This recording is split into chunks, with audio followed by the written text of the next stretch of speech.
Insu dan Kapten Lee berhasil mengalahkan mereka semua. Kemudian mereka pun masuk ke dalam untuk menangkap pembunuh itu.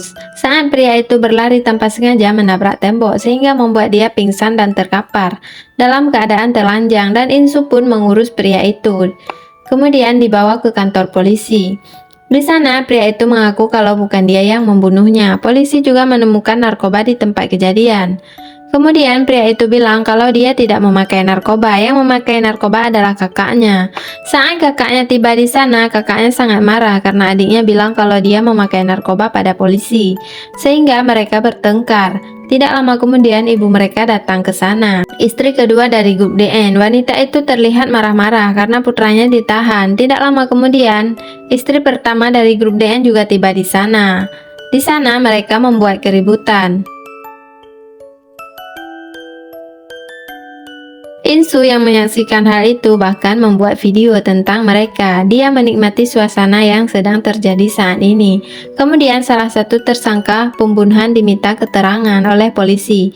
Di sana mereka menanyakan apa yang dia lakukan terhadap korban pembunuhan itu. Tapi karena pria itu memakai narkoba sehingga dia tidak mengingat apa yang terjadi malam itu. Dia tidak membunuhnya. Dia hanya tak sengaja mendorongnya ke sungai dan interogasi pun selesai. Tapi para polisi tidak menemukan apa-apa sehingga mereka harus menyelidiki kembali tempat pembunuhan itu. Kemudian Insu bilang kalau ada 2 kapal tempat terjadinya pembunuhan dan Insu akan segera memeriksanya. Kemudian Insu dan juga Kapten Lee pergi ke dermaga untuk melihat goresan pada kapal itu.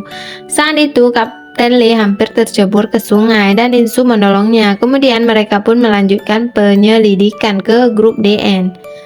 Mereka menemui istri pertama dan juga putranya sebagai wakil presidir. Di sisi lain, Insu juga tidak menyerah. Dia mencari tahu tentang keberadaan presidir grup DN. Di sana, Insu melihat kalau presidir grup DN sedang dirawat di rumah sakit. Kemudian Insu pun pulang ke kantor dan memberitahukan hal itu pada rekannya. Dia bilang kalau presidir grup DN sedang dirawat di rumah sakit karena menderita penyakit kanker. Kemudian saat melihat foto presidir dan korban pembunuhan itu ternyata sangat mirip. Dan Kapten Lee menyimpulkan kalau wanita itu adalah putri haram dari presidir grup DN. Kemudian para polisi itu pun curiga kalau wanita itu dibunuh karena ingin mencari ayah kandungnya dan pembunuhnya tidak lain adalah saudara tirinya. Saat Kapten Lee meminta surat perintah penangkapan kepada atasannya, tapi atasannya bilang kalau buktinya tidak cukup dan ia disuruh untuk membawa bukti lain. Karena tidak ada surat perintah, mereka terpaksa mencari bukti secara diam-diam dan untung saja Insu kan kaya sehingga mereka bisa memasuki dermaga itu. Kemudian mereka pun sampai di sana. Insu segera masuk ke kapal itu, sedangkan Kapten Lee menunggu di dalam mobil. Kemudian Kapten Lee menyuruh Insu untuk menyemprotkan luminol supaya noda darah terlihat dan pada akhirnya Insu berhasil mendapatkan bukti. Dan Insu pun kembali ke mobil. Setelah diperiksa, ternyata mereka menemukan sidik jari asisten dari istri pertama grup DN. Mereka pun segera pergi untuk menangkap mereka, tapi mereka kabur duluan. Sehingga Insu dan Kapten Lee berusaha mengejar mereka. Di perjalanan terjadi kemacetan, sehingga Insu memutuskan untuk mengejar mereka dengan pesawat pribadinya. Dan Insu sendiri yang mengemudikan pesawat itu. Saat sampai di target, Insu langsung menabrakkan pesawatnya ke mobil mereka sehingga mobilnya berhenti.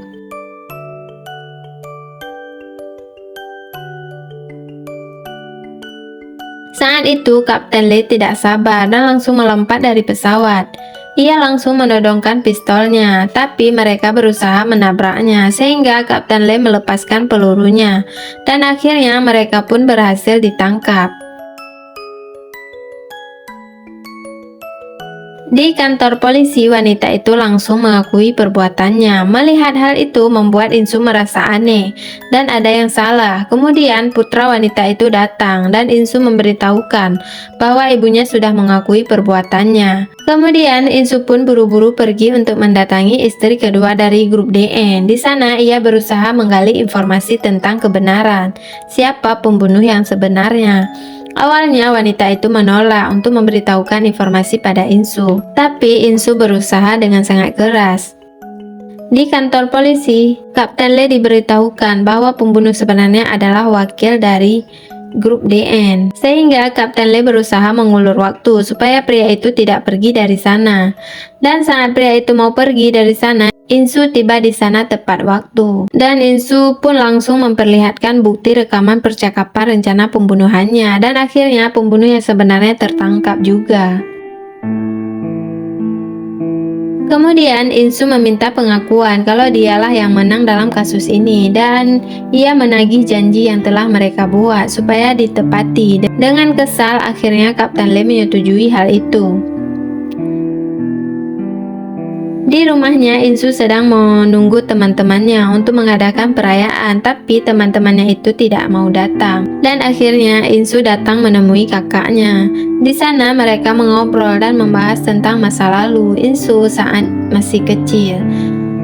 Di sisi lain, ayahnya Insu terlihat tidak senang dengan yang dilakukan oleh si Insu. Ayahnya menganggap kalau Insu tidak bisa diandalkan. Keesokan harinya, Kapten Lee datang menemui ketua grup DN di rumah sakit. Dia memberitahukan bahwa mayat putrinya harus segera dimakamkan. Tapi pria itu bilang kalau dia tidak punya putri. Kemudian Kapten Lee pun kembali ke rumah sakit untuk melihat mayat wanita itu. Tapi di sana ia melihat kalau Insu sudah tiba di sana dan ia mengurusi jenazah wanita itu. Keesokan harinya saat Insu bangun, ia mendapatkan undangan dari pameran solo Noh Yung Jae. Pameran itu bertema menuju kematian. Kemudian sampai di pameran itu, dia segera masuk ke sana. Di sana tiba-tiba ada seorang pria yang terbunuh. Insu segera berlari ke sana dan pria itu ternyata Noh Yung Jae.